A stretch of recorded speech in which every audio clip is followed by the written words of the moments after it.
So எல்லாமே ஃப்ரெண்ட்ஸோட இப்பயும் சரி டின்னர் போகிறதா இருந்தாலும் சரி எங்கே அந்த மூவி போகிறதா இருந்தாலும் நாங்கள் 2 பேரும் தனியாக எங்கேயுமே போனது கிடையாது. ஆல்வேஸ் வித் ஆர் ஃப்ரெண்ட்ஸ் தான் நாங்கள் போவோம். நாங்கள் ஃப்ரெண்ட்ஸோட போகும்போது அவங்களுக்கே தெரியாது நாங்கள் லவ்வர்ஸ்ன்னு.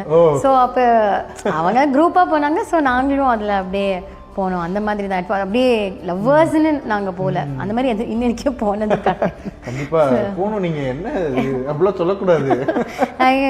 என்னோட நாத்தனார் ஊருக்கெல்லாம் போகிறதா இருந்தால் கூட நாங்களாம் சேர்ந்து தான் போவோம். லைக் என் நாத்தனார் மாயாண்டி குடும்பத்தினர் மாதிரி எப்போதுமே சேர்ந்தே நீங்கள் கண்டிப்பாக என்னன்னா நிறைய பேர் வந்து ஜாலியாக இருக்கும். சும்மா 2 பேர் தனியாக இருந்து என்ன பண்ண போகிறோம் அப்படிங்கிற மாதிரி ஒரு அவருக்கும் நல்லா கம்பெனி இருக்கும், எனக்கும் கம்பெனி இருக்கும் பேசுறதுக்கு. அந்த மாதிரி nice, super. GV's on screen best pair. என்ன ப்ராப்ளம்னா he is looking very young. So கொஞ்சம் நிறைய பேர் வந்து வெரி ஈஸி அவர் பக்கத்தில் நின்றா கொஞ்சம் ஓல்டராக தெரிவாங்க ஹீரோயின்ஸ் அந்த மாதிரி.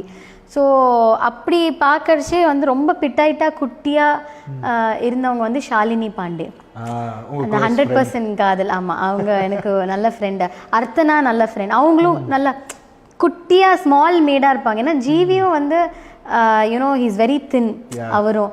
ஸோ அப்போ அவங்களும் வந்து ஸ்மால் மேடாக இருந்தால் தான் வந்து இட் வில் பி ஆமாம் அந்த க்யூட்னஸ் இருக்கும்.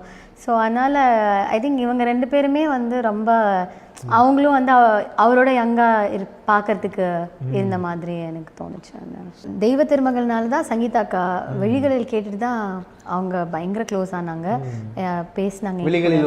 ஆமாம், அதுக்கப்புறம் தான் தலைவா வந்தது. தலைவால யார் இந்த சாலையோரம் நாங்கள் 2 பேரும் பாடியிருப்போம்.